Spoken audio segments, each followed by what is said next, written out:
इस 8-9 साल के सफर में सबसे चैलेंजिंग असाइनमेंट बहुत सारे थे। कोई भी एक ऐसा किस्सा जो अभी बहुत मेरे ऊपर अटैक हो गया था 2008-9 की 9-10 की बात बता रहा हूँ। मैं रात 2-2:30 बजे का टाइम था, चांदनी चौक से होता हुआ घर के करीब से गुजर रहा था। मैं स्कूटी पर सवार था।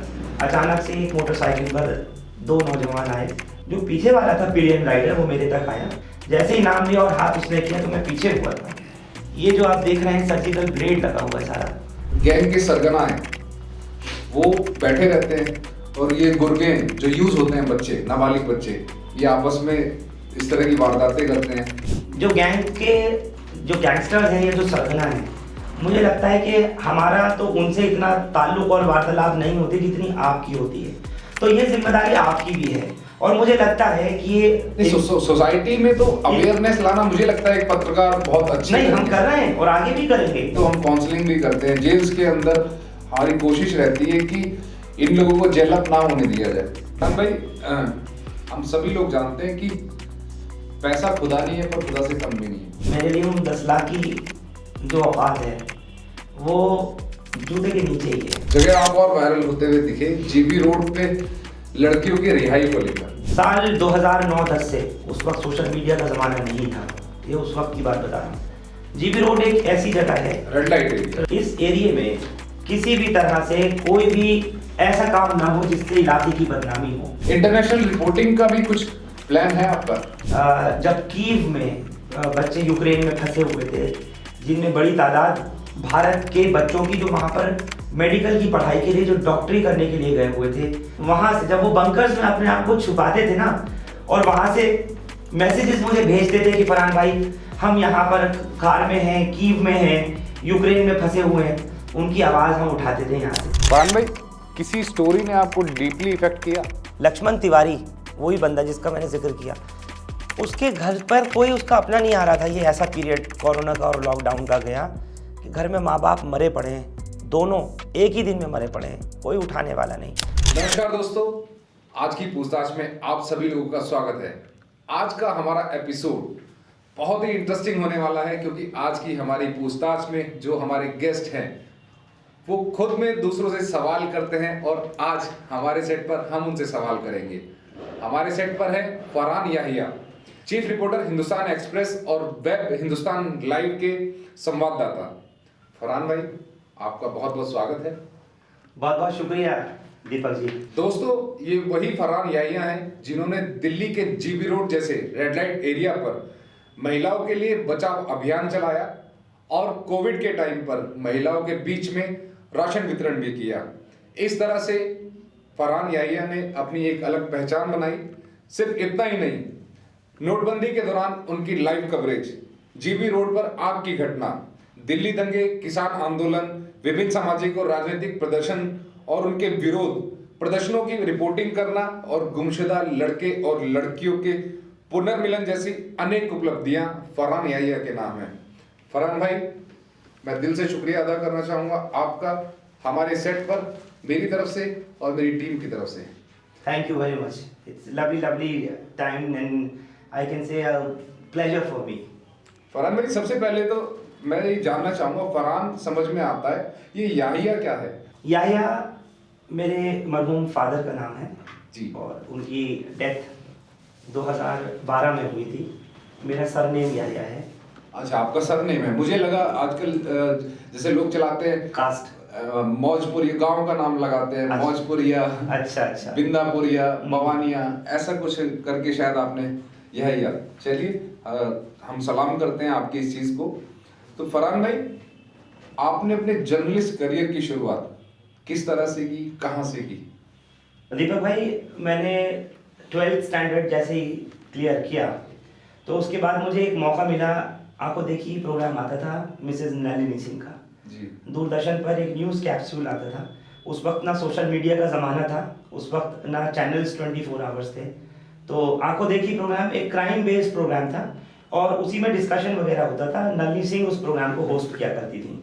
तो 2001 में मेरे एक कॉमन फ्रेंड हैं, उनके थ्रू, जो पहले से ही काम करते थे आंखों देखी में, स्कूल क्लियर करने के बाद में फिर डिप्लोमा भी मैंने बाद में किया है YMCA से, और graduation with masters degree in mass communication ये सब कुछ उस पीरियड में होता रहा जब मैंने 2001 में आंखों देखी ज्वाइन कर लिया। यानी मैं वो लकी इंसान हूँ कि जिसने आज से 23 साल पहले अपनी करियर की शुरुआत की थी आंखों देखी एक ऐसी एंकर के साथ में, कि ऐसी स्टार प्रचार के साथ में कि जिनका के काम ही सिर्फ एक चीज़ को लेकर था, फोकस्ड ऑन क्राइम।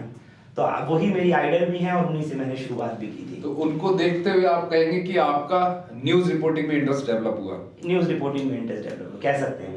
उसके बाद आप आते हैं हिंदुस्तान लाइव।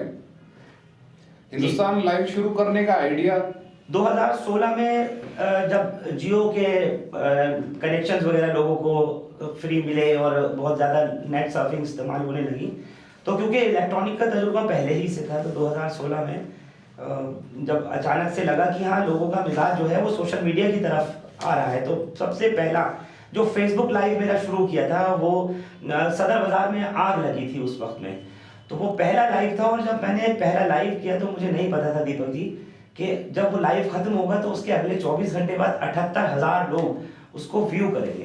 पहली बार जब फेसबुक लाइव किया गया तो मुझे लगा कि ये तो बहुत अच्छा प्लेटफॉर्म है, इसको शुरू करना चाहिए। तो फेसबुक पर पहला लाइव जब गया उसके बाद एक नमक की अफवाह उड़ी थी। अचानक रातों रात लोगों ने कहा कि नमक जो है वो 100 रुपये किलो होने वाला है और ख़त्म हो जाएगा। लोगों की भीड़ किराने स्टोर्स पे लग गई, लूट मच गई। दाल मंडी है लाहौरी गेट थाना के पीछे, बिल्कुल लाहौरी गेट थाने के साथ में ही वो मेरा दूसरा लाइव था। और आप यकीन जानिए कि वो लाखों लोगों ने देखा उसको नेक्स्ट डे, इतना पहुंच गया। और फिर ये नोटबंदी और फिर ये सब कुछ आता चला गया और ये एक सिलसिला बन गया, आपके दिल तक और तमाम घर घर तक लोगों के दिलों तक पहुंच गया हिंदुस्तान लाइव। फरहान भाई, एक बड़ा प्यारा सा सवाल, आप अक्सर आप सवाल करते हैं लोगों से, आज आप बैठे हैं आपसे सवाल हो रहे हैं और मुझे ऐसा लग रहा है कि शायद आपको ऐसा लग रहा होगा कि आप एक पूछताछ में बैठे हैं। मैं आज एक सोच के साथ आया था आपके पास कि मैं खुद हालांकि लोगों से सवाल करता हूं और टफ क्वेश्चंस के लिए जाना भी जाता हूं। बहुत से नेता, राजनेता, पुलिस के लोग, कमिश्नर, जॉइंट सीपी वगैरह नाराज भी हो जाते हैं, कई कई बात ऐसा भी हुआ है।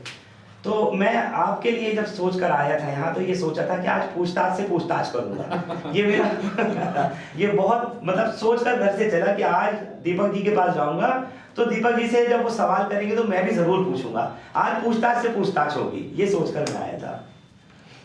फरहान भाई, जो रिपोर्टिंग है ये 24/7 का काम है, किसी भी टाइम कॉल आता है, आपको कभी भी जाना पड़ेगा, तो आप कैसे मैनेज करते हैं? फैमिली भी गुस्सा करती होगी, परिवार में कौन कौन है? परिवार में मेरी माँ है, she is on dialysis these days, उनको हॉस्पिटल लाना ले जाना ये सब भी मेरी जिम्मेदारी रहती है। हफ्ते में 2 बार रहती है, उनको लाने ले जाना मेरी जिम्मेदारी है, उनका सब चीज़ मेरे साथ रहती है। साथ में बीवी हैं मेरी और बेटी हैं, कोऑपरेशन सबका रहता है। 24/7 की जहाँ तक बात करें, अगर आप मेरा स्टेटस देखेंगे तो दीपक जी आप उसमें यही देखेंगे, always available for your help 24/7 with smile. ये मैंने पंच लाइन दे रखी है। आप ये जाने कि जिस इलाके में मैं बैठा हूँ आपके पास में, यहाँ रात के 3-3 बजे मर्डर्स हो जाते हैं। रात के 2-2, ढाई बजे जब लोग गहरी नींद में सो रहे होते हैं, गर्मी के दिन हो, सर्दी के दिन हो, बरसात हो रही हो, इस इलाके में ख़ास तौर से नॉर्थ ईस्ट डिस्ट्रिक्ट में या नॉर्थ ज़िला में या ईस्ट में कभी भी अगर कोई कॉल आती है, वो हीनियस कॉल हो, मर्डर की कॉल हो, अटेम्प्ट टू मर्डर हो, मैं रिस्पॉन्ड करता हूँ उसको। मैं छोटी कॉल नहीं समझता, लेकिन तुरंत पहुँच करके काम करता हूँ और मुझे लगता है कि उसकी आवाज़ उठती है, लोगों को इंसाफ मिलता है और इसी उम्मीद से मैं रिजुवेनेट हो जाता हूँ कि लोग मुझे देख लेते हैं, गरीब की, मजलूम की आवाज़ उठ जाती है और इंसाफ लोगों को मिल जाता है, मुझे फिर एनर्जी आ जाती है। अक्सर लोग पूछते हैं कि आप सोते कब हो? ये सवाल ज़्यादातर लोगों के मन में आता है कि आपको सुबह 6 बजे भी लाइव देख रहे हैं, रात 2 बजे भी लाइव देख रहे हैं, रात 3 बजे भी, क्या है मसला ये? मैं उनको बताता हूँ कि जब आप लोग देख लेते हैं और अच्छे कमेंट लिख देते हैं और जिस शख्स को इंसाफ मिल रहा है वो मेरी नींद और मेरी पावर जो है वो उसको स्ट्रेंथन कर देता है। तो आपका कहना है कि इंसाफ लोगों को मिलता है आपके माध्यम से, तो उससे आपका डेली रूटीन बैलेंस हो जाता है। बैलेंस हो जाता है। ये आप सोता जरूर हूँ, लेकिन सोता जरूर हूँ, चाहे 4 घंटे या 3 घंटे। आपका बैलेंस हुआ। मैं आपको एक सिचुएशन देता हूँ। रात के 10 बजे हैं जी, फरहान भाई घर पहुंचे, भाभी ने खाना लगाया, फरहान भाई ने खाना खाया और खाकर जैसे ही लेटते हैं 11 बजे कॉल आती है और जाहिर सी बात है, बीइंग अ रिपोर्टर आपको जाना पड़ता है, तो वाइफ का डंडा आता है पीछे से कहीं से। वाइफ तो ये जानती ही नहीं डंडा होता क्या है। Very cooperative. मेरी मदर ने, मेरी वाइफ ने, मेरे परिवार के लोगों ने हमेशा मुझे बहुत कोऑपरेट किया दीपक जी। और मुझे लगता है कि अगर ज़ील और डेडिकेशन नहीं होता तो मेरा ये जो आज प्रोफेशन है, ये मैं पैशन कभी नहीं बदल पाता इसमें। मेरा पैशन प्रोफेशन हुआ और मेरा प्रोफेशन पैशन हुआ। मुझे ऐसा लगता है फरहान भाई, जब हमारा पैशन प्रोफेशन बनता है तो आप दुगनी गति से तरक्की करते हैं, बिल्कुल पैसा भी बहुत अच्छा कमाते हैं, बिल्कुल और लोगों का प्यार भी बहुत अच्छा कमाते हैं, क्योंकि पैशन में आप 100% डिवोट होते हैं। बिल्कुल बिल्कुल। तो भाई मैं सभी लोगों से कहना चाहूंगा, अपने पैशन को अगर आप प्रोफेशन आप बना सकते हैं तो जरूर बनाएं। जिंदगी एक बार है, इसको खुल कर जिए। फरहान भाई, इस बिजी शेड्यूल में अभी फैमिली की बात की, अच्छा बिटिया हमारी कितनी बड़ी है? बिटिया मेरी 6+ है। तो उसके बाद बेटा हुआ था जी। लेकिन वो सरवाइव नहीं कर पाया था। माफी चाहूंगा। बेटी है। तो जो हमारी गुड़िया है, जब पापा को स्क्रीन पे देखती है तो उसके चेहरे पे जो खुशी होती है, आप आते होंगे तो वो आपसे बात भी करती होगी। बिल्कुल, वो कोशिश करती है कि फरहान याहिया बनूं मैं। बहुत आप रोल मॉडल हैं उसके। जाहिर है एक बेटी के लिए उसका फादर रोल मॉडल होता ही है। बहुत कोशिश करती है दीपक जी, लेकिन वो एक सवाल भी मुझसे पूछती है, पापा ये रोज मर्डर ये खून खून क्या है ये? तो मैं कहता हूँ कि बेटा ये सोसाइटी का एक वो हिस्सा है कि हमारी जिम्मेदारी इसको दिखाना, उजागर करना है। एक दिन वो आएगा। मैंने अपनी बेटी को समझाया, मैं कहा मर्डर की बात देख करके नेगेटिव मत सोचो, ये सोचो कि पापा हाईलाइट कर रहे हैं और ये एक दिन ऐसा आएगा कि मर्डर होने बंद हो जाएंगे, क्राइम जो है वो रुक जाएगा। आप पॉजिटिव वे में, पॉजिटिव वे एक अच्छी पेरेंटिंग आप गुड़िया को देते हैं। जी। तो दोस्तों ये बहुत अच्छा एक फरहान भाई ने बताया। आपका विजन डिपेंड करता है कि आप चीजों को किस एंगल से देख रहे हैं और किस तरीके से उसको आगे आप बढ़ा रहे हैं। तो फरहान भाई, कभी आपको ऐसा नहीं लगता कि ब्रेक लेना चाहिए, यार मैं थक गया, बैक टू बैक, क्योंकि अनसर्टेन है, खबरें कभी भी हो सकता है, अभी खबर आ जाए, अभी फरहान भाई को जाना पड़ जाए, हो सकता है कि मैं आपके यहाँ पूछताछ छोड़ करके उठ के बीच में से भाग जाऊं, ऐसा भी जाने तो मैं दूंगा नहीं। ऐसा भी होता है, आप बिल्कुल ठीक कह रहे हैं। ब्रेक लेने की बात कई बार ऐसा हुआ है, लेकिन ब्रेक लेकर जाऊंगा कहाँ, ये सबसे बड़ा क्वेश्चन मार्क है। एग्जैक्टली। मैं सोचता हूँ कि अगर मैं कहीं बच्चों को लेकर बाहर भी जाता हूँ तो जाऊँगा कहाँ मैं। और फिर दूसरी बात ये है, लोग जाने भी नहीं देते। आप जैसे भाई हैं, लोग हैं, मिलने वाले हैं, जाने नहीं देते। किस तरह से कि कहीं अगर कुछ हो रहा है, इस इलाके की बता रहा हूँ, अर्थियाँ नहीं उठाती हैं माएँ, जनाजे नहीं उठाते हैं उस वक्त तक कि जब तक कि फरहान याहिया नहीं पहुँचेगा, नहीं दिखाएगा, क्योंकि उनको एक आस है, एक भरोसा है। और यही भरोसा है ईमानदारी के साथ, इस निष्पक्षता से काम करने का, ट्रांसपेरेंसी से दीपक जी काम करने का, कि लोगों के दिलों में आज हिंदुस्तान लाइव इसीलिए राज कर रहा है कि हम जाते हैं और लोगों की आवाज़ बनते हैं। वो आवाज़ उन मजलूमों की जो है वो हुक्मरानों तक पहुंचती है और लोगों को इंसाफ मिलता है। आपको अभी तक कितना समय हो गया फरहान भाई लाइव करते हुए? 23 साल कंप्लीट हो चुके हैं मीडिया में, और लाइव अगर मैं कहूँ तो 2016 से। 16 से तकरीबन 9 साल। आप तकरीबन 8-9 साल। 8-9 साल। 8 साल। इस 8-9 साल के सफर में सबसे चैलेंजिंग असाइनमेंट बहुत सारे रहे। कोई भी एक ऐसा किस्सा जो अभी बहुत सारे रहे। अगर मैं कहूँ कि 2016 में जब नोटबंदी का वक्त था, एक वो चैलेंजिंग पीरियड था जब लोग लाइन में लग रहे थे दीपक जी, और बैंक्स के बाहर मैं देखता था बहुत बहुत बुजुर्ग लोग, 85 साल, 90 साल, 80 साल, 75 साल के लोग। मेरे सामने एक बुजुर्ग की डेथ हुई, सिर्फ इस बिना पर आए थे वो, उनके अकाउंट में महज 2200 रुपये पड़े हुए थे, और उन्होंने बहुत कोशिश की, जद्दोजहद की, और वो जब पैसे निकालने के लिए गए थे उन्हें हार्ट अटैक आ गया था एंड ही वाज डेड। ऐसे बहुत 2200 रुपये के लिए, सिर्फ 2200 रुपये के लिए जब वो खाता उनका देखा गया तो पता लगा कि 2200 रुपये अकाउंट में थे और वो ही निकालने आए थे, उसमें ख़त्म हुए थे। ऐसे बहुत सारे चैलेंजिंग टास्क रहे हैं मेरी ज़िंदगी में। किसान आंदोलन हाल ही में हुआ था, उस वक्त में जब 26 जनवरी का मामला आपने देखा हुआ, लाल किले की प्राचीर पर जब निशान साहब झंडा हटाकर फहराया गया था, मैं वो कवर कर रहा था। मेरे साथ एक दो मेन स्ट्रीम चैनल्स के लोग भी थे, मैं उसमें बाल बचा हूँ। ITO का जो चौराहा है पुराने पुलिस हेडक्वार्टर के बाहर, मैं रिपोर्टिंग करने में इतना ज़्यादा मदहोश हो गया था कि मुझे नहीं पता था जो आक्रोशित आंदोलनकारी थे, जो ट्रक्स लेकर के आ रहे थे, 80-80 की स्पीड से ट्रैक्टर भगा रहे थे, मैं उसमें बिल्कुल ऐसे बचा हूँ जैसे समझिए मक्खन में से कोई बाल निकाल दे, वहाँ पर बचा। मेरे ऊपर अटैक हो गया था 2008-9 की 9-10 की बात बता रहा हूँ। बाबा रामदेव का आंदोलन उस वक्त चल रहा था राजघाट पर। मुझे अचानक खबर आई कि रामदेव जी को जो है वो रामलीला मैदान से उठा दिया है और उसके बाद वो जब वहाँ से गए तो फिर अगले दिन से आंदोलन शुरू हो गया था राजघाट पर। मैं रात 2-2:30 बजे का टाइम था, चांदनी चौक से होता हुआ घर के करीब से गुजर रहा था, क्योंकि राजघाट वहीं है, उसी 1.5 किलोमीटर के प्रेमिसेस में। मैं स्कूटी पर सवार था, अचानक से एक मोटरसाइकिल पर 2 नौजवान आए, दोनों हेलमेट में थे, पल्सर थी, ये याद है मुझे, और उन्होंने आकर के चेस किया। तो आकर उन्होंने नाम पूछा, एक लड़का गाड़ी पे बैठा रहा, वो गाड़ी स्टार्ट थी उसकी बाइक, जो पीछे वाला था पिलियन राइडर, वो मेरे तक आया और उसने आकर के नाम लिया, और भाई फरहान भाई। उसके हाथ में सर्जिकल ब्लेड था, मुझे नहीं दिखा, जैसे ही नाम लिया और हाथ उसने किया तो मैं पीछे हुआ था। ये जो आप देख रहे हैं सर्जिकल ब्लेड लगा हुआ है सारा, ये उस वक्त की बात थी। और उसके बाद with in a fractional second bike पे बैठ के वो दोनों हमलावर फरार हो गए। वो आज तक थाना कोतवाली में मामला अभी तक आइडेंटिफाई नहीं हुए आज तक, वो मामला जो है वो ऐसे ही है। तो ये भी चैलेंजिंग रहा, लेकिन मैंने उसको एक्सेप्ट किया। और रामदेव जी का जो प्रोग्राम था, जो वहाँ प्रदर्शन चल रहा था खून की हालत में, मेडिकल कराने के फौरन बाद फिर वहीं पहुंच गया और जाकर के काम शुरू कर दिया। तो इस तरह के चैलेंजेस बहुत रहे हैं। आप अक्सर देखा जाता है आप न्यूज़ को ब्रेक करते हैं, तो ब्रेकिंग न्यूज़ कई बार ऐसा होता है कि यार सबसे पहले पहुंचना है, तो उस प्रेशर को कैसे आप हैंडल करते हैं? आप साउथ दिल्ली बैठे हैं, ब्रेक मिला आपको नॉर्थ दिल्ली से या ईस्ट दिल्ली से, आप हर पत्रकार चाहता है सबसे पहले मैं पहुंचूं, ब्रेक करूं। बिल्कुल सही। क्या स्ट्रेटजी रहती है? स्ट्रेटेजी ये रहती है, लोगों के पास नंबर बहुत ज़्यादा है मेरा, लोगों का मुझसे कम्युनिकेशन का और एक्सेसिबिलिटी का साधन एक मोबाइल फ़ोन ही है। मैं बहुत सी जगह ऐसा देखता हूँ कि जहाँ कहीं आग लगी है और फायर ब्रिगेड नहीं पहुँच पाई, वहाँ पर हम पहुँच गए, हिंदुस्तान लाइव पहुँच गया और लाइव भी शुरू कर दिया। मैं बहुत सी जगह ये, इसके लिए मैं लोगों का, ख़ास तौर से मेरे व्यूअर्स का, फॉलोअर्स का, सब्सक्राइबर्स का बहुत शुक्रगुजार हूँ दीपक भाई, क्योंकि वो लोग देखते हैं और कहीं कुछ घटना घटित होती है तो वो कहीं और, मैंने देखा है, कॉल नहीं करते, वो पीसीआर पर 112 पर कॉल नहीं करते, वो तुरंत फरहान याहिया को फ़ोन मिला देते हैं। किसी की बॉडी पड़ी हुई है, मैं देखता हूँ ना मौके पर एफएसएल पहुँच पाई, ना क्राइम टीम आ पाई, ना देखता हूँ कि बहुत सी बार ऐसा होता है कि पीसीआर भी बाद में आ रही है, थाने की पुलिस बाद में आ रही है और मैं वहाँ पर पहुँच करके रिपोर्टिंग शुरू कर देता हूँ।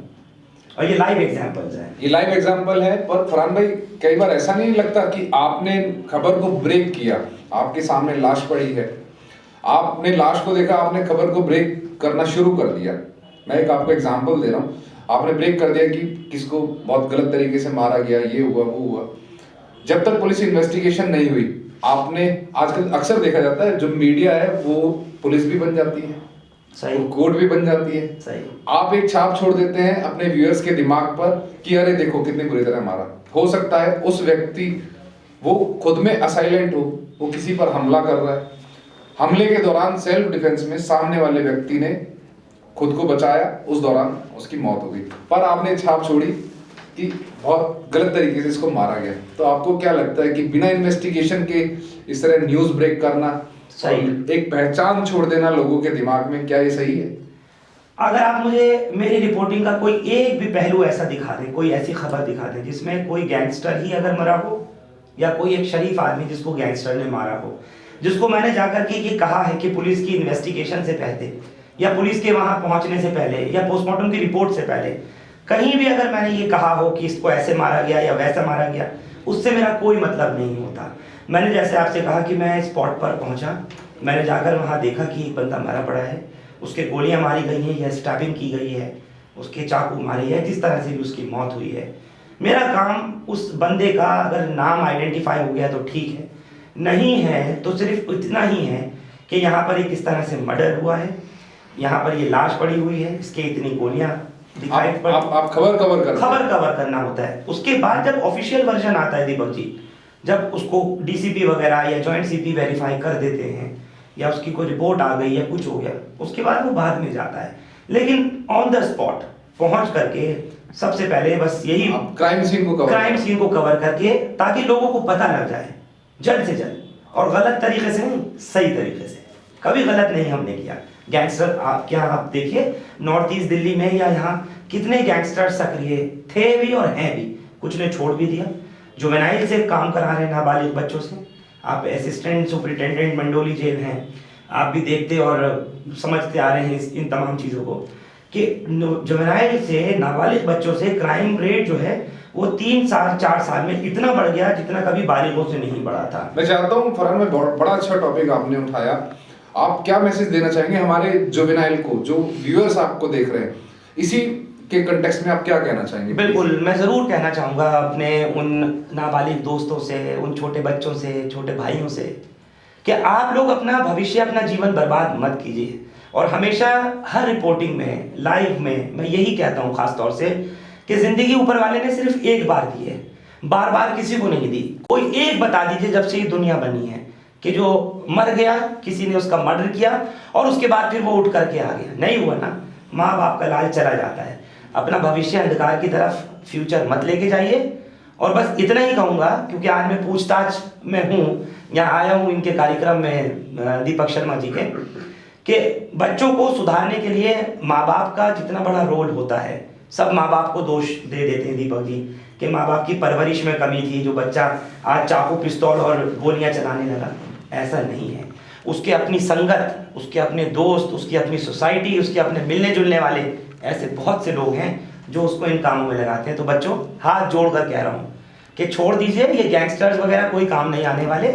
आपकी ज़िंदगी है, इसको अच्छे तरीके से जी करके देखिए, बहुत मज़ा आएगा। ऐसा नहीं लगता फरहान भाई, मेरी खुद की पर्सनल ओपिनियन है कि जो गैंग के सरगना हैं वो बैठे रहते हैं, और ये गुरगेन जो यूज होते हैं बच्चे, नाबालिग बच्चे, ये आपस में इस तरह की वारदातें करते हैं, कभी सामने वाले को मारते हैं, बिल्कुल, कभी खुद मरते हैं। जो गैंगस्टर्स हैं, ये जो सरगना हैं, मुझे लगता है कि हमारा तो उनसे इतना ताल्लुक और वार्तालाप नहीं होती जितनी आपकी होती है।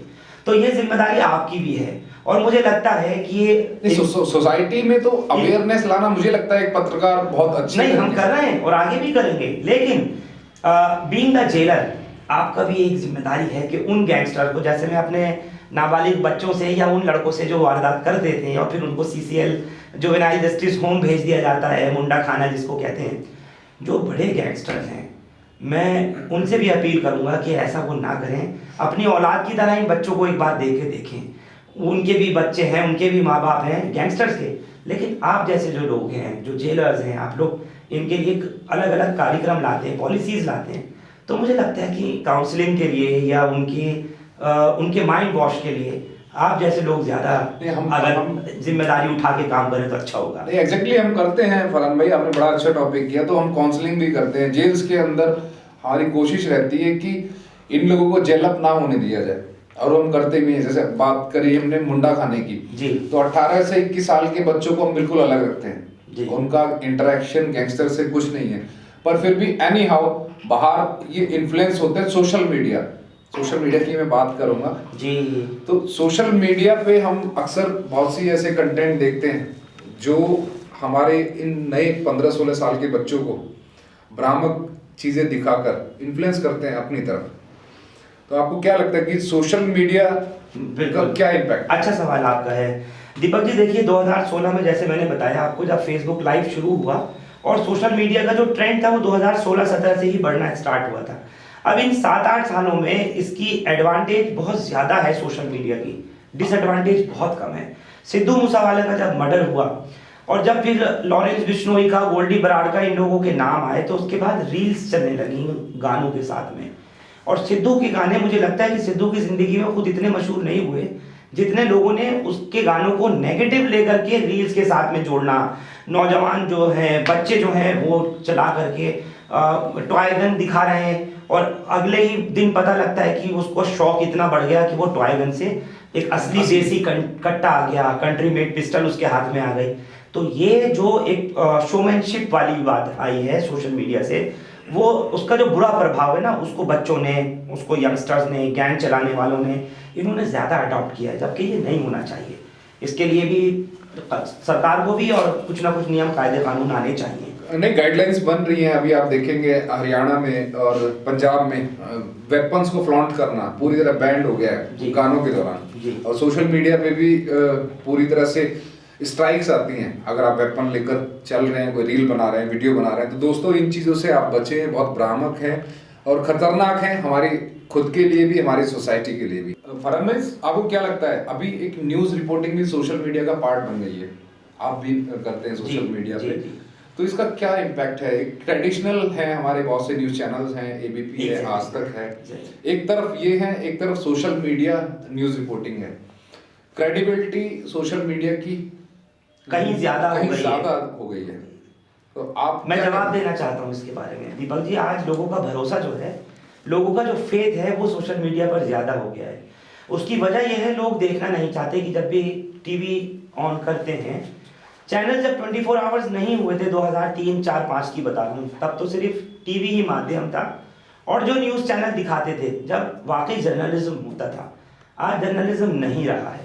आज एक स्क्रिप्टेड लाइंस हैं, आज प्रोड्यूसर डायरेक्टर ने जो तय कर लिया वही खबरें पढ़नी है।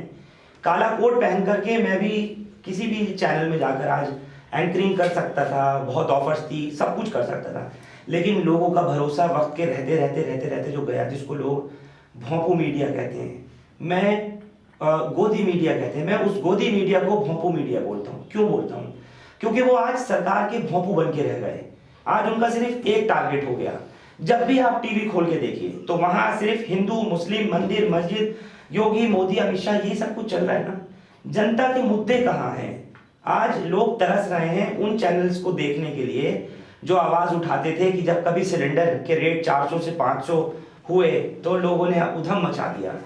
प्याज का रेट मुझे याद है, जब कभी प्याज 10-20 रुपए किलो से 100 रुपए और 200 रुपए हो गई थी, तो उस वक्त सरकार बदल गई थी और मुझे याद है यूपीए की सरकार थी, मनमोहन सिंह प्राइम मिनिस्टर थे, शीला दीक्षित दिल्ली में चीफ मिनिस्टर थी।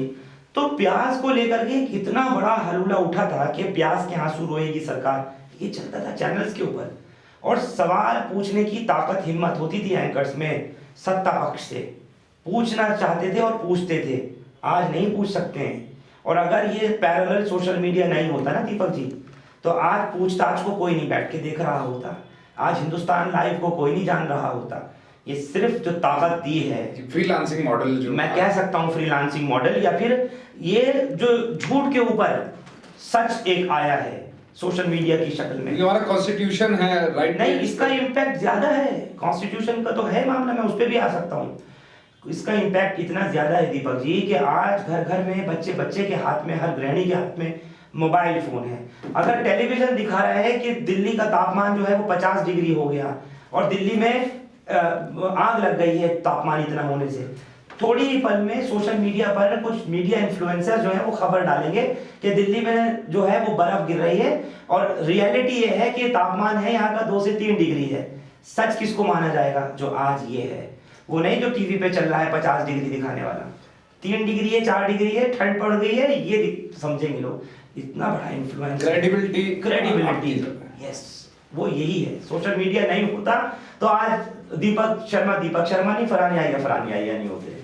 आपको क्या लगता है फरहान भाई, आपके जो व्यूअर्स हैं, आप उनसे कितने कनेक्टेड हैं और किस तरह से कनेक्टेड रहते हैं?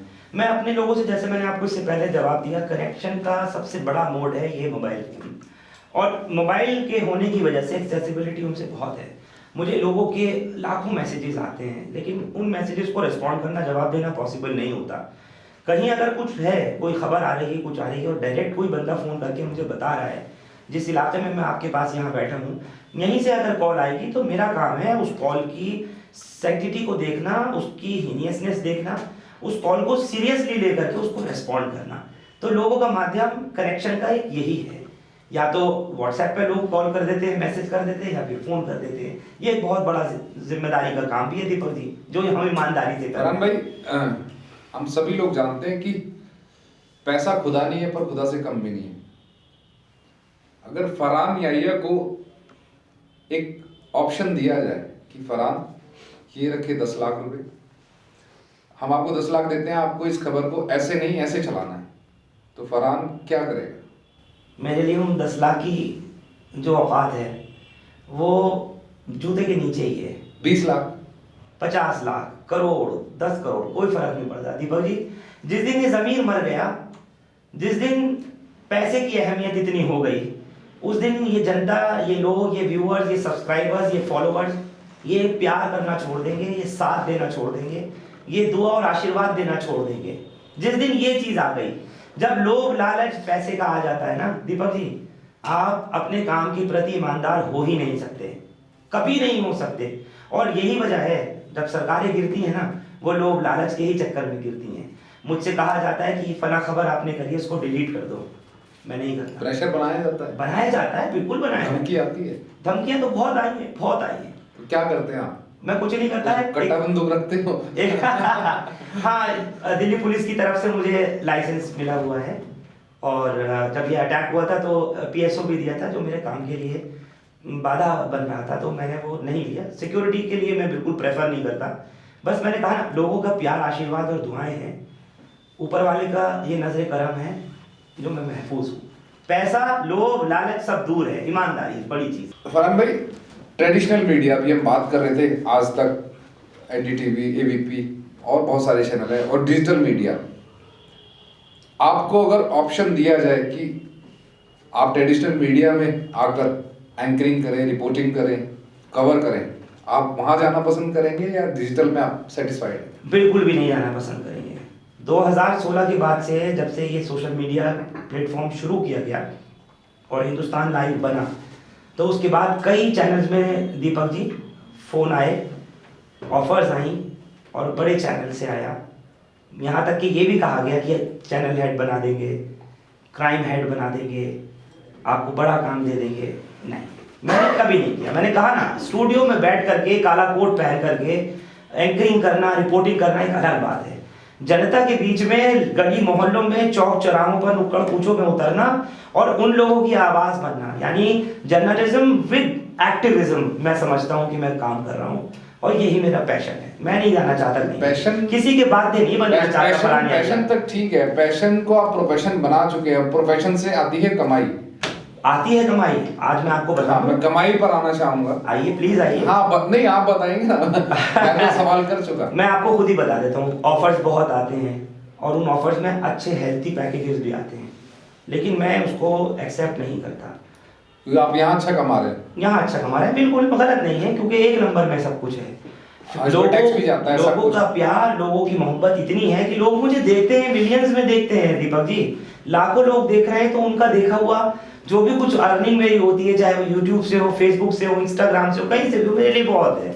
और फिर दूसरी चीज ये है, मैंने कहा ना, परिवार में कौन है, माँ है, बीवी है, बेटी है, मैं अकेला खुद हूँ। मेरे शौक पानी ऐसा कुछ नहीं है जिसको मैं कहूँ या मीडिया इंडस्ट्री में रहते हुए कि मैं शराब, नशा, गुटखा, सिगरेट, हुक्का पीने वाला, ये मेरे कोई शौक है ही नहीं। जब ये सब कुछ फजूल खर्ची भी नहीं है, तो सब कुछ जो है वो बच जाता है ना, लोगों का प्यार, और वो क्या होता है मेरे इस्तेमाल के लिए, मेरे परिवार के लिए बहुत है। कौन सा प्लेटफॉर्म ऐसा है फरहान भाई जो आपको सबसे ज्यादा अर्निंग देता है? मुझे यूट्यूब, फेसबुक दोनों ही अर्निंग देते हैं, और सबसे बड़ी चीज़ ये है कि सोशल मीडिया प्लेटफॉर्म से ज़्यादा मेरे बाप दादा का अपना छोड़ा हुआ सरमाया भी है।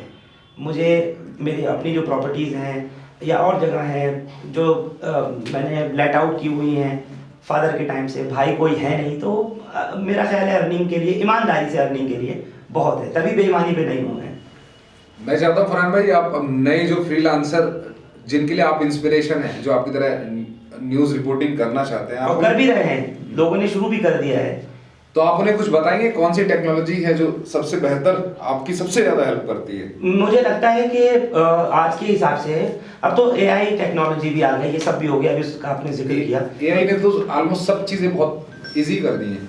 हाँ, कुछ कॉम्पैक्ट टाइप कर दिया है। मुझे ऐसा लग रहा है कि लोगों ने जो है ना एआई पे के इस्तेमाल को गलत भी करना शुरू कर दिया, जैसे आपके वाला भी बात थी, डीप फेक एआई, एग्जैक्टली, वो मिसयूज ज़्यादा होने लगा।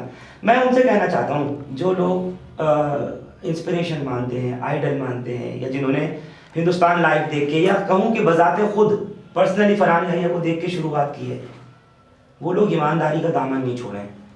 अगर वो बेईमान, छल कपट या देख करके लालच में पड़ जाएंगे, वो कभी जिंदगी में अपना अचीव नहीं कर सकते गोल, ये मैं कहना चाहता हूँ उन रिपोर्टर्स से खास तौर से। फरहान भाई, आपको अपने व्यूअर्स से कैसा फीडबैक मिलता है?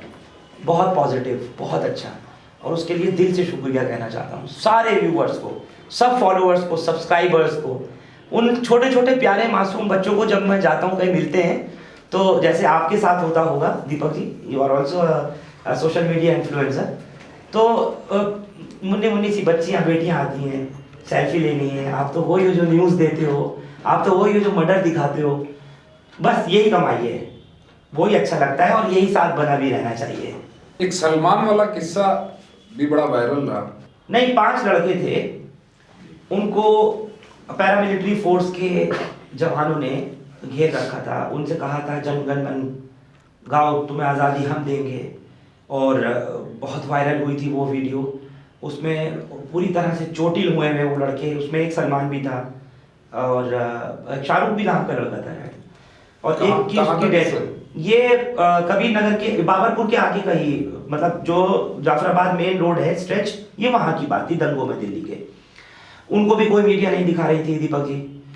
हमने उस वीडियो को उठा करके चलाया था, माँ बाप को इंसाफ दिलाने के लिए हर मुमकिन कोशिश की थी और ये रोल दिखाया था कि पैरामिलिट्री फोर्स या पुलिस गन लेकर के उनके ऊपर तान रखी है, उनको लाते मुंह से मार रहे हैं और उनसे कह रहे हैं कि तुम राष्ट्रीय गान गाओ। और मतलब एक आदमी अधमरा है, मरने को पड़ा हुआ है और आप उसको आज़ादी दिलाने की बात कर रहे हैं। ये सारी चीज़ें वीडियो पे हैं। हमने ईमानदारी से इस खबर को भी उठाया था और चला, लोगों को पसंद आई और उनको इंसाफ भी मिला। आज दिल्ली दंगे में मालूम है आपको, दिल्ली दंगे में अगर दिल्ली के में अलग अलग जगहों पर लगभग 750 FIR हुई हैं दीपक जी, तो उनमें जो लोग गिरफ्तार किए गए हैं, जो उनमें मुलजिम बनाए जा रहे थे, आज वो अदालतों से बाइज्जत बरी हो रहे हैं।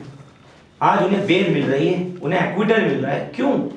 अगर वो जुर्म करने वाले थे, कोर्ट ऑफ लॉ की बात कर रहा हूँ, अगर उन्होंने दंगा भड़काया, उन्होंने आगजनी की, पथराव किया, मर्डर किया, लूट की, तो फिर उन लोगों को कोर्ट किस ग्राउंड पर बरी कर रही है?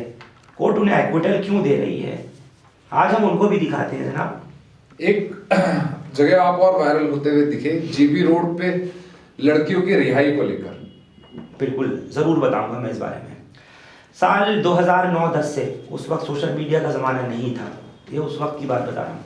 जीबी रोड एक ऐसी जगह है, रेड लाइट एरिया है दिल्ली का, कि वहाँ पर रहने वाले जो लोग हैं दीपक जी, वो सब ये चाहते हैं कि इस इलाके में, इस एरिया में किसी भी तरह से कोई भी ऐसा काम ना हो जिससे इलाके की बदनामी हो।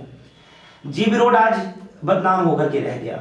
जीबी रोड इलाके के पीछे रहने वाली एक बहुत बड़ी आबादी ऐसी है, वहाँ पर भी वहाँ की बच्चियाँ शादी होकर दूसरे घरों में जाती हैं, शादी होकर के बच्चियाँ वहाँ घरों में आती हैं जो जीबी रोड के पीछे है।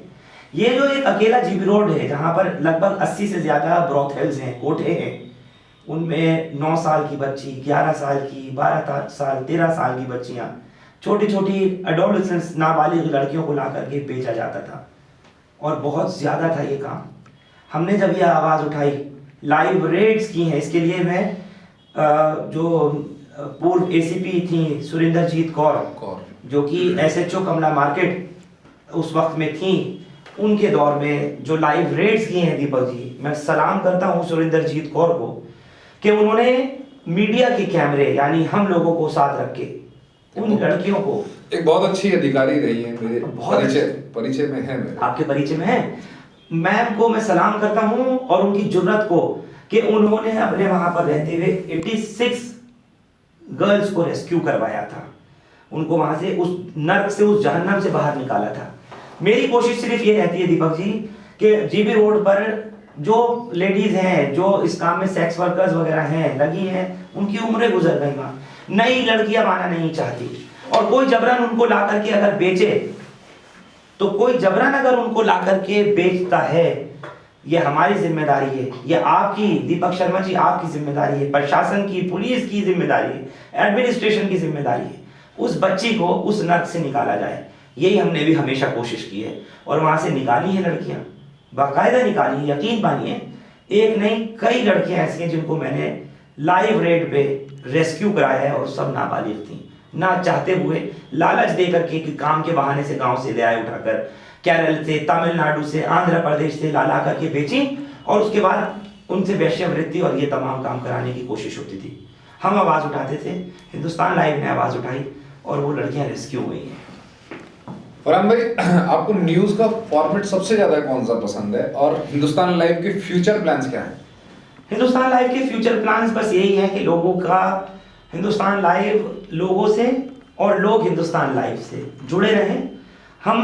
मेरी ज़िंदगी का कुछ नहीं पता, पल का नहीं पता कल का क्या भरोसा दीपक जी, बस इतना ही चाहता हूँ कि अगर ये मैं लीगेसी छोड़ के जाऊँ तो इसको चलाने वाला फरहान याहिया सिर्फ एक होकर के ख़त्म ना हो जाए, बहुत सारे फरहान याहिया पैदा हो जाएं जो ईमानदारी से काम करें। नाम भले ही वो कुछ और रखें अपने चैनल्स का, हिंदुस्तान लाइव तो हिंदुस्तान लाइव है, अगर हिंदुस्तान लाइव को चलाने वाले बहुत सारे फरहान याहिया पैदा हो जाएंगे तो मुझे लगता है वही मेरी एक सबसे बड़ी कमाई होगी। और हिंदुस्तान लाइव की अगर मैं बात करूं आपसे दीपक जी, तो मैं ऐसे लड़कों को ट्रेंड भी कर रहा हूं कि जो रिपोर्टिंग कर सकें, कल जब मैं रहूं ना रहूं तो कम से कम वो इसको आगे बढ़ा सकें। अभी मैं आऊंगा आपकी टीम पर। इंटरनेशनल रिपोर्टिंग का भी कुछ प्लान है आपका?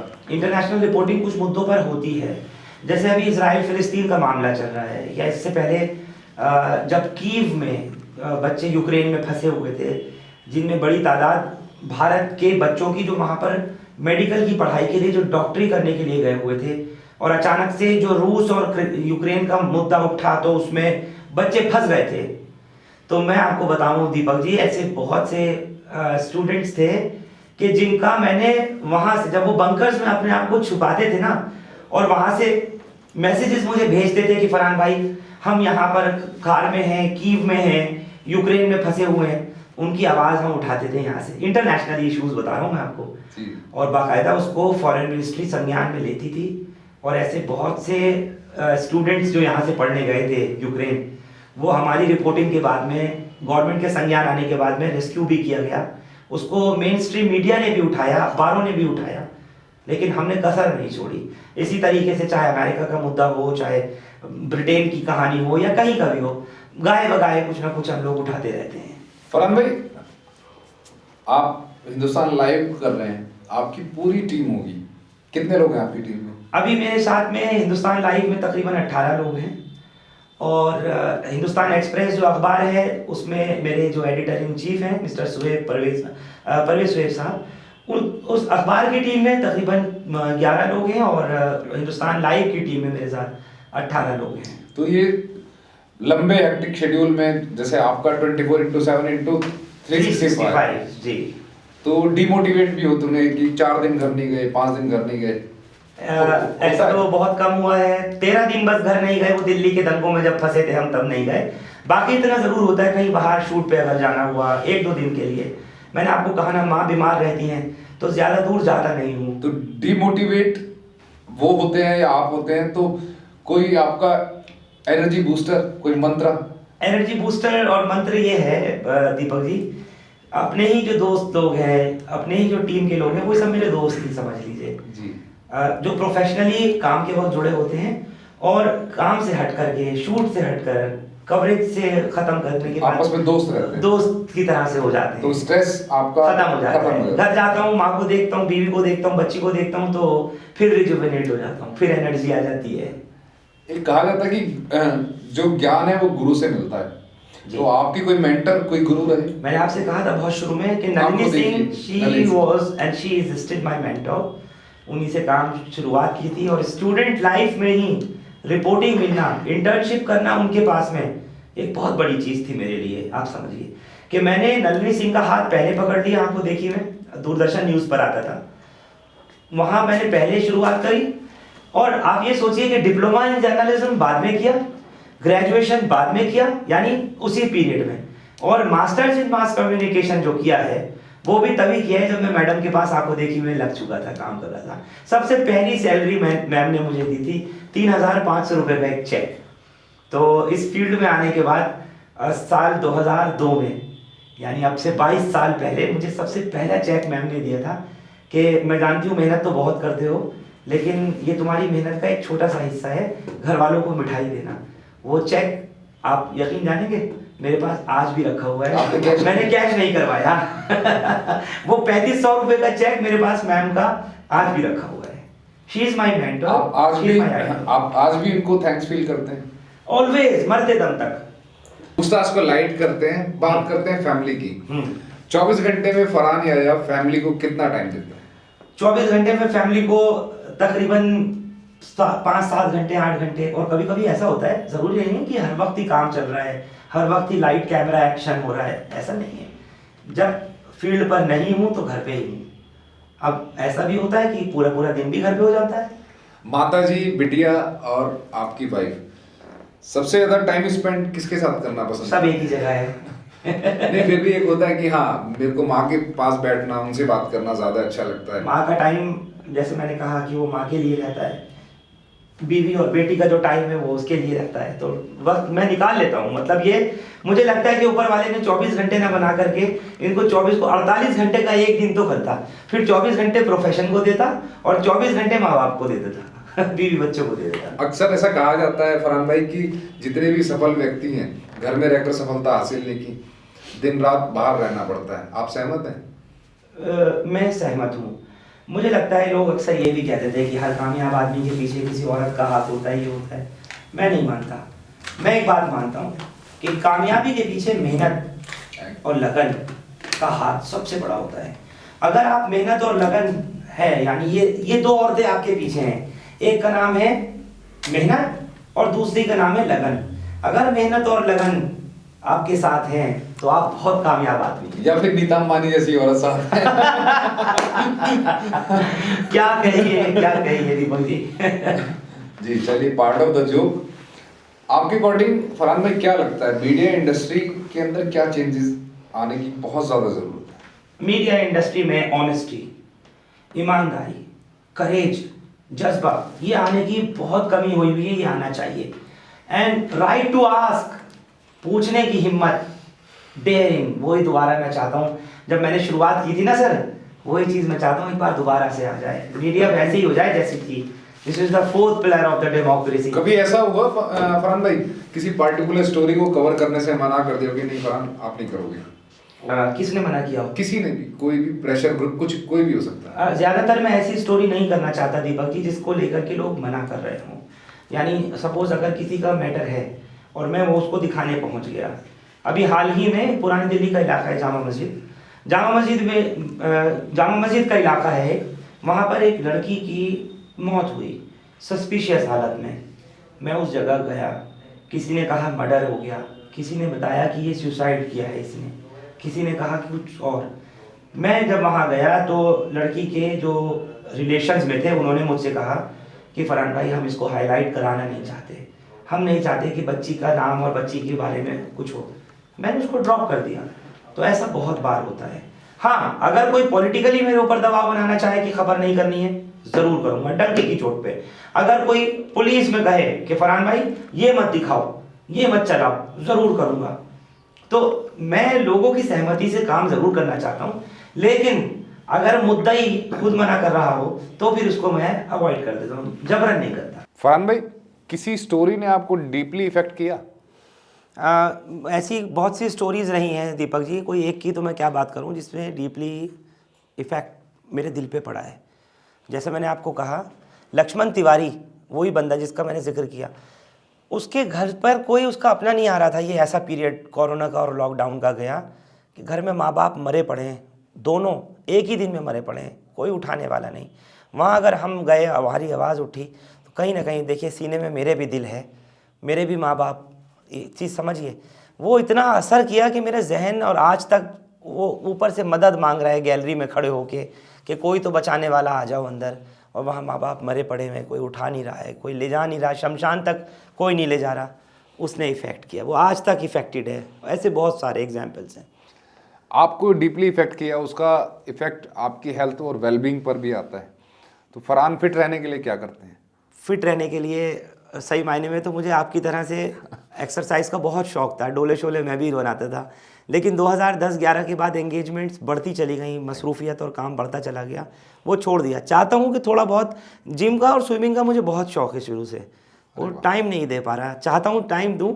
अब मुझे लगता है कि अब आपसे ही क्लासेस लेनी पड़ेंगी, जिम की ट्रेनर आपको ही बनाना पड़ेगा। एनी टाइम भाई, एनी टाइम। अच्छा, एक चीज़ आपसे पूछना चाह रहा हूँ मैं, आजकल मैंने कुछ ऐसी भी स्टोरीज़ की हैं कि लड़के एस्ट्रॉइड्स वगैरह, टेस्टोस्टेरोन्स लेकर के, नकली प्रोटीन्स और ये सब कुछ खा के भाई कई लड़के ख़त्म हुए हैं, मरे हैं। ये बड़ा वाइड सब्जेक्ट है और इसमें मुझे ऐसा लगता है पर्सनल, मैं पिछले 15 साल से तकरीबन एथलीट हूँ और बहुत कंपटीशंस मैंने खेले। तो मुझे ऐसा लगता है कि जो स्टेरॉइड है, अनटिल एंड अनलेस, जब तक आपको स्टेज नहीं खेलना तब तक आप ना लें, कोशिश करें। और जो जितने हमारे यंगस्टर हैं ना, और अगर लें तो किसी प्रॉपर गाइडेंस, प्रॉपर गाइडेंस में प्रॉपर इंस्ट्रक्टर और पढ़े लिखे एग्जैक्टली किसी कोच की ऑथेंटिक ओरिजिनल सप्लीमेंट लें। अभी जैसे नोएडा में हमने नकली सप्लीमेंट देखा, अभी पकड़ा गया। बहुत से हमें देखने को मिलते हैं टर्माइन एम्प का यूज करते हैं, वो हमारी हार्ट बीट को इतना फास्ट कर देता है कि आपको स्ट्रोक आते हैं ड्यूरिंग वर्कआउट। अच्छा, बहुत से वीडियोस हम देखते हैं अक्सर, हाँ, ट्रेडमिल करते हुए, ट्रेडमिल किया गिर गए, कुछ वेट लिफ्टिंग कर रहा है, कुछ हुआ, रॉड हाथ में है, वेट समेत गिर गए। हाँ, ये शॉर्टकट्स हैं। मुझे लगता है कि जब तक आप कंपटीशन नहीं कर रहे, एक आप अच्छा हेल्दी लाइफस्टाइल आप अगर रखना चाह रहे हैं तो स्टेरॉइड की तरफ ना जाएं। सप्लीमेंट और स्टेरॉइड ये दोनों डिफरेंट फील्ड है। सप्लीमेंट एक हद तक ठीक है, परमिसिबल है, पर स्टेरॉइड बिल्कुल नहीं। सप्लीमेंट भी तो नकली है, एक्सपायर्ड केमिकल और एक्सपायर्ड पाउडर जो है उसी को बेच दिया जाता है। कई लोग ऐसे, मेरे जानकार कई बच्चे ख़त्म हुए हैं जो साइकिल यूज़ करते थे, इंजेक्शन लगाते थे स्टेरॉइड्स के, टेस्टोस्टेरोन्स के, वो स्टेरॉइड है, वो भी ख़त्म हो गए। वो स्टेरॉइड है, वो पूरी तरह फैटल है। जो सप्लीमेंट्स है, सप्लीमेंट्स को आपको देखना आप किस प्लेटफॉर्म से ले रहे हैं, कहाँ से आप ले रहे हैं, उसका सोर्स क्या है। आपको, मुझे ऐसा लगता है कि आप कोई चीज अगर खरीद रहे हैं, ओरिजिनल और डुप्लीकेसी का भी है ना, हाँ, दीपक जी, उसमें मैं उसी बात पर आ रहा हूँ। आपको पूरा राइट है उसके ओरिजिन को जानने का कि ये कैसे आ रहा है। अब जैसे मेरे पास भी, मैं एक इंपोर्टर हूँ माई गुड सप्लीमेंट का, आप मेरे पास आए, मैं आपको सप्लीमेंट भी दूंगा, आपको प्रॉपर पेपर भी दिखाऊंगा कि भाई ये यूएसए से चला, ये शिपमेंट मतलब सर्टिफाइड। ओके, तो ये आपका अधिकार है जानना कि आप कोई चीज कंज्यूम कर रहे हैं। चलिए, तो मैं ज़रूर कहूँगा अपने लोगों से, हालांकि this is not the part of interview और पूछताछ या कोई प्रमोशन का, लेकिन मैं इतना ज़रूर कहूँगा बॉडी बिल्डर से, नौजवानों से जो बच्चे सप्लीमेंट्स ले रहे हैं ख़ास तौर से, वो कहीं ऐसी जगह से ना लें। जैसे यहाँ मैं दीपक जी के पास आया हूँ विदेश वाला में, यहाँ इनका एक काउंटर मैंने देखा, तो फूड सप्लीमेंट, हेल्थ सप्लीमेंट्स और प्रोटीन्स वगैरह देखे, तो ऐसी जगह से लें जो सर्टिफाइड हो, ओरिजिनल हो, जिसको खाकर आपकी सेहत खराब ना हो। इसमें फरहान भाई मैं आपको बताना चाहूंगा, अभी जो नोएडा वाली हमने न्यूज देखी, करोड़ों रुपए का भी सप्लीमेंट पकड़ा यूपी पुलिस ने, वो सब नकली था, बिल्कुल नकली था। उसको देखते हुए मैंने इमीडिएटली अगले दिन अनाउंसमेंट की अपने सोशल मीडिया हैंडल्स पर। मैंने पूछा लोगों से पोल डालकर कि क्या आपको लगता है कि मुझे अपना सप्लीमेंट लाना चाहिए। लोगों ने यस किया और हमने पूरी तरह से हम काम कर रहे हैं। नए साल पे 1 जनवरी से, अच्छा 2025 से मेरा अपना खुद का ब्रांड, जो लोग मुझ पर भरोसा करते हैं, मुझे पूरा यकीन है क्योंकि मैं फिटनेस इंडस्ट्री को बड़ा प्यार करता हूँ। मेरे को पहचान देने वाला एक fittest jailer of India, fittest cop, top 10 cop, तो वो फिटनेस है। तो अब मुझे ऐसा लगता है मेरी ये नैतिक जिम्मेदारी है, मैं अपनी इंडस्ट्री को कुछ ना कुछ दूं। तो इन चीजों को ध्यान में रखते हुए ओरिजिनल ऑथेंटिक सप्लीमेंट 1 जनवरी से हम लेकर आ रहे हैं। मतलब नौजवानों को लोकल और नकली चीजों से बचाएं ये। हाँ, हर डब्बे पे मेरी गारंटी है, मुझे पता है कैसे बन रहा है, क्या बन रहा है, क्या नहीं बन रहा। और जो लैब टेस्ट आप कराना चाहते हैं कराएं, एनी टाइम। वेरी गुड, ये होना चाहिए, सलाम है। कम से कम लोग बचेंगे बीमारियों से या मरने से। एग्जैक्टली। अभी हम बात कर रहे थे कि एक्चुअल रिवार्ड क्या है, तो पैसा रिवार्ड नहीं है, जब उन लोगों की दुआएं मिलेंगी, जो मैंने कहा था आपसे, मैं उसी पॉइंट पर, वही आशीर्वाद, वही दुआएं, लोगों की सहयोग, प्यार, सपोर्ट, ये है असल कमाई। एग्जैक्टली भाई।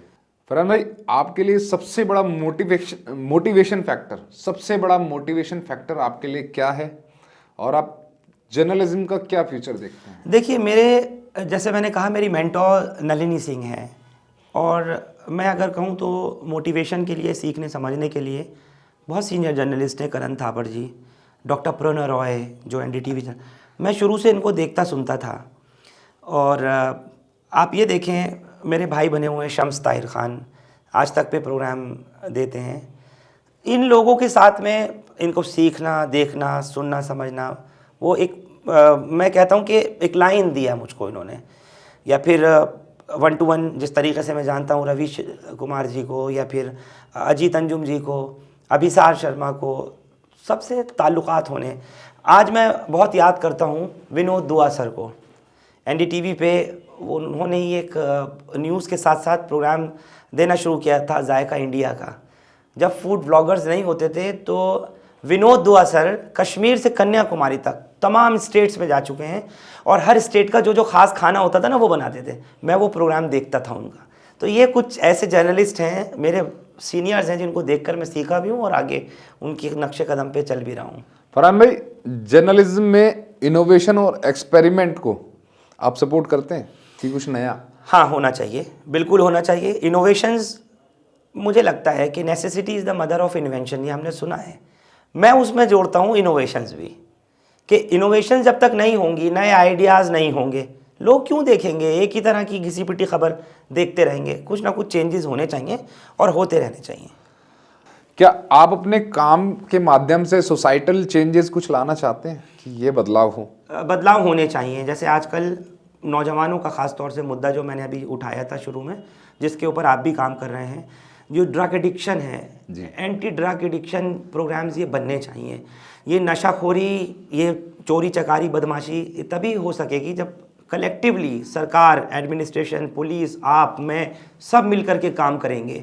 और एक जो डीकंजेस्शन है, जो आजकल जाम की समस्या बहुत प्रॉब्लम है, बहुत प्रॉब्लम ट्रैफिक को लेकर के, मैं इसके ऊपर भी चाहता हूँ दिल्ली में कोई ना कोई अच्छा पायलट प्रोजेक्ट कोई आना चाहिए। और जो ओवर कंजेस्टेड, ओवर क्राउडेड इलाके हैं वो डीकंजेस्ट किए जाने चाहिए। नहीं, इसमें मेरे को ऐसा लगता है कि जो मैं बॉम्बे भी ट्रैवल करता हूँ, बहुत जयपुर भी ट्रैवल करता हूँ, बॉम्बे का ट्रैफिक और दिल्ली के ट्रैफिक में मेरे को बहुत बड़ा एक डिफरेंस देखने को मिला। दिल्ली का ट्रैफिक जैम लगाने में कहीं ना कहीं लोग खुद जिम्मेदार हैं। एग्जैक्टली आपके पास आ रहा था, 1.5 घंटा लग गया मुझे सिर्फ ट्रैफिक की वजह से। बॉम्बे में लेन ड्राइविंग करना पसंद करते हैं लोग। आप चंडीगढ़ चले जाएं, लेन ड्राइविंग, रेड लाइट पे पुलिस नहीं है तो भी रेड लाइट पे लोग खड़े हैं। इसका मतलब कानून का खौफ है वहाँ नहीं, यहाँ एक अवेयरनेस लोगों को खुद भी होनी चाहिए। नहीं, नंबर 1 कानून का खौफ और दूसरा अवेयरनेस। मैं कहता हूँ आप बिल्कुल इस बात देखिए, सेल्फ रियलाइजेशन मुझे लगता है फरहान भाई सबसे ज्यादा इंपॉर्टेंट है जी। रोड पर आप निकल रहे हैं तो सबसे पहले तो आपकी ड्यूटी है कि आप रॉन्ग साइड ना जाएं, आप रेड लाइट जंप ना करें, रूल्स बने हैं वो इम्प्रॉपर गाड़ी पार्क ना करें। हाँ, एनफोर्सेबल चीजें बाद में है। तो मुझे ऐसा लगता है नैतिक जिम्मेदारी पहले मेरी खुद की है जी, कि मैं रोड पे, अभी जनरली हम देखते हैं रोड पे रिक्शा चल रहा है, आपका आगे वाला टायर अगर घुस गया तो पीछे की गाड़ी पीछे कुछ भी होता रहे फिर आप मालिक हो जाते हैं। इस पे काम होना चाहिए। हाँ। ये मेरा एक ख्वाहिश है। आपने पूछा जैसे क्या प्रोजेक्ट है, मुझे लगता है कि ये भी होना चाहिए। हाँ, तो मैं तो अपील करना चाहूँगा आपके ऑडियंस से, मेरे ऑडियंस से कि भाई जैसे भाई ने मुद्दा उठाया ट्रैफिक जैम्स का, तो थोड़ा सा कंट्रोल करें, खुद को भी जल्दबाजी में ना रहें, रोड पे बहुत एक लेन ड्राइविंग रूल्स का पालन करें, तो मुझे लगता है कि शायद 1% 2% कुछ तो फर्क आएगा। बिल्कुल ठीक कह रहे हैं, आएगा फर्क। फरहान भाई, फाइनली मुझे लगता है पूछताछ हमारी तकरीबन हो चुकी, हर तरीके से मैं आपको टटोल चुका तो क्या पाया आपने? देखिए, वो मेरे से ज़्यादा मैं चाहता हूँ कि हमारी जो ऑडियंस है, जो देख रही है, वो निष्पक्ष होकर कमेंट बॉक्स में जाए और ज़रूर बताए कि फरहान याया को एक एज अ जर्नलिस्ट, एक एज अ फैमिली मैन और सभी एस्पेक्ट में वो क्या देखती हैं, क्या रेटिंग देती हैं, क्या नंबर देती हैं, कमेंट बॉक्स में जाकर ज़रूर बताएं। और फरहान भाई, आपकी तरफ से हमारे पॉडकास्ट के माध्यम से आपका एक फाइनल मैसेज। बस मेरा यही मैसेज है कि लोग ख़ास तौर से, जैसे अभी दीपक जी ने कहा कि आप लोग अपने ईमानदारी से समझौता मत करिए, कभी भी मत करिए। उसके लिए चाहे गर्दन कटानी पड़ जाए। बेईमानी के साथ जो चलने वाला इंसान होगा ना, वो ज़्यादा दिन तक, ज़्यादा देर तक नहीं रह सकता, ना ज़्यादा देर तक चल सकता। ईमानदारी से समझौता मत कीजिए। मेहनत के साथ, लगन के साथ आप जो भी काम करते हैं उसको पकड़ के रखिए, बांधे रखिए, काम आपके पास से कभी नहीं भागेगा। अगर आप बेईमान हो जाएंगे, आपके अंदर से ईमानदारी ख़त्म हो जाएगी, फिर वो कोई काम ऐसा नहीं बख्शा ऊपर वाले ने कि जिसको में आपको कामयाबी मिल जाए। उसकी सीढ़ी वही है कि जब आप हार्ड वर्किंग हैं, ऑनेस्ट हैं, लॉयल हैं अपने काम के प्रति, तो you will be a successful man what ever you do. तो दोस्तों, मैं उम्मीद करता हूँ आपको हमारा पूछताछ का ये एपिसोड फरहान याया भाई के साथ बहुत पसंद आया होगा। अपनी राय कमेंट बॉक्स में ज़रूर दें और जल्दी से हमारे चैनल को लाइक करें, सब्सक्राइब करें, शेयर करें। और हमारे इस एपिसोड में आपने क्या सीखा, क्या नहीं सीखा, कमेंट करके ज़रूर बताएं। पूछताछ होगी, पूछताछ खुलेंगे सारे राज, अब खुलेंगे सारे राज।